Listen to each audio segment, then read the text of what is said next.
প্রধানমন্ত্রী নরেন্দ্র মোদীর আহ্বানে আমার মাটি আমার দেশ কর্মসূচির অঙ্গ হিসেবে মঙ্গলবার ও বুধবার সারা রাজ্যের বিভিন্ন বুথ ও মন্ডলে প্রত্যেকটি বাড়ি থেকে মাটি সংগ্রহ করা হয় দিল্লির উদ্দেশ্যে। দিল্লিতে যে অমৃত বাটিকা তৈরি হচ্ছে সেখানে নিয়ে যাওয়া হবে এই মাটি।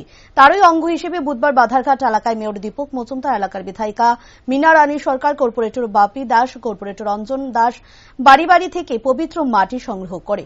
সাংবাদিকদের মুখোমুখি হয়ে মেয়র দীপক মজুমদার বলেন, রাজ্যের বিভিন্ন জায়গা থেকে মাটি সংগ্রহ করা হচ্ছে, দিল্লির উদ্দেশ্যে পাঠানো হবে অমৃত বাটিকা তৈরি করার জন্য। জাতি, ধর্ম, বর্ণ নির্বিশেষে প্রত্যেক বাড়ি থেকে মাটি সংগ্রহ করা হচ্ছে। উদ্দেশ্য একটাই, এক ভারত শ্রেষ্ঠ ভারত গঠন করার মোদীজির যে সংকল্প তাকে বাস্তবায়ন করার লক্ষ্যে এই প্রয়াস।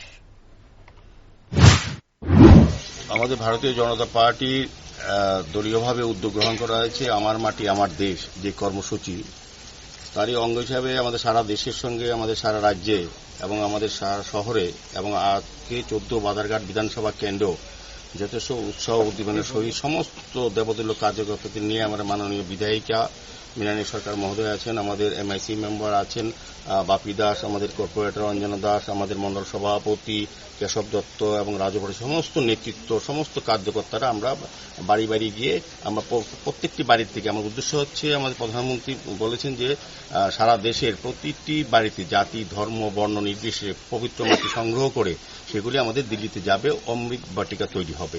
একটাই উদ্দেশ্য যে সারা দেশের সমস্ত মানুষ এক জায়গায় আছে, সমস্ত মাটি, পবিত্র মাটিগুলি এক জায়গায় রেখে আমরা অমৃত বাটিকা তৈরি করব। তারই উদ্দেশ্যে আজকে 14 বাধারঘাট বিধানসভা অন্তর্গত বিভিন্ন বুথে মাননীয় বিধায়িকার নেতৃত্বে, মন্ডল সভাপতির নেতৃত্বে বিভিন্ন বাড়ি থেকে পবিত্র মাটি সংগৃহীত করা হচ্ছে। সেগুলি দলীয়ভাবে আমাদের রাজ্য কমিটিতে পাঠানো হবে, রাজ্য দপ্তর সেখান থেকে দিল্লিতে পাঠাবে মাননীয় প্রধানমন্ত্রী বরাবর, সেখানে দলীয়ভাবে এটা অমৃত বাটিকা তৈরি করা হবে।